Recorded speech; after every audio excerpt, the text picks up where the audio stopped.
Well, hello. Welcome as we continue our chronological read through of the Bible. Today we're going to wrap up the treatment of King David's reign in the book of Chronicles, or at least the accounting of it in the book of Chronicles. And then we're going to read a brief psalm of ascents, a psalm written by Solomon, who, of course, is next in line at the throne.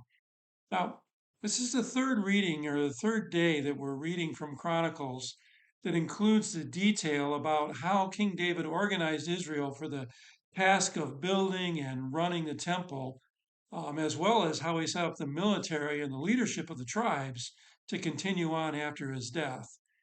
In chapter 26, you're going to read about the organization of the gatekeepers for the temple, as well as the treasurers and other officials of the temple.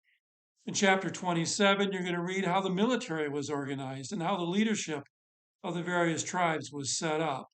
That reading is admittedly a little bit dry, so you may find yourself scanning through that relatively quickly.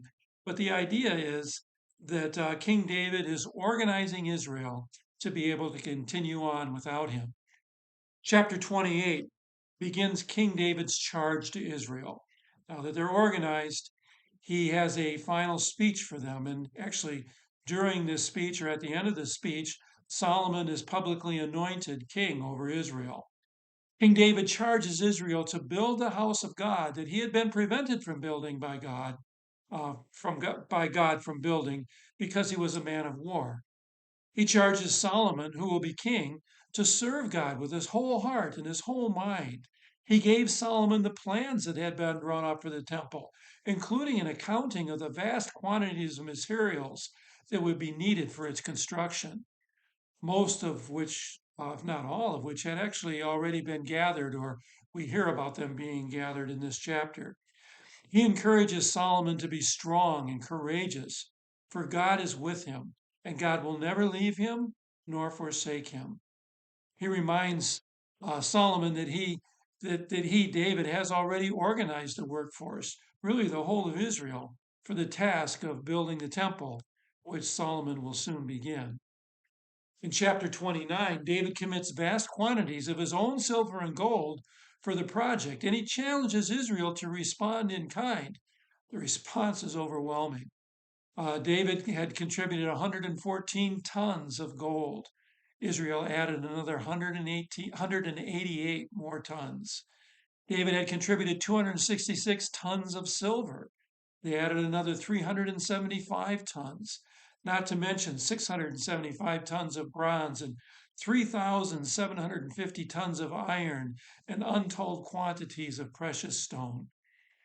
After all this is recounted, David prays for the assembly. He praises God and he thanks God for allowing Israel to respond so generously and so joyously. He also prays that God would keep the hearts of Israel pure and that they would follow his statutes. And then they offer 1,000 bulls, 1,000 rams, 1,000 lambs, along with their drink offerings. And then collectively, Israel eats and drinks before the Lord in great joy. Solomon is anointed king in David's place, and the chapter and the book close with David's death. David dies full of days and riches and honor. As we transition now to Solomon and his building of the temple, Psalm 127 is an appropriate reading. It was written by Solomon, and it notes that only the house built by the Lord will stand. Only the city and that labor which is watched by the Lord will prevail. Solomon notes also the blessing of children, that they're a heritage from the Lord. All of these things are a gift from the Lord. May God be with you and bless you. I pray that as we continue our reading through the scripture, that you are learning, that you're growing, and that this is edifying you and encouraging your faith. I look forward to gathering with you again tomorrow.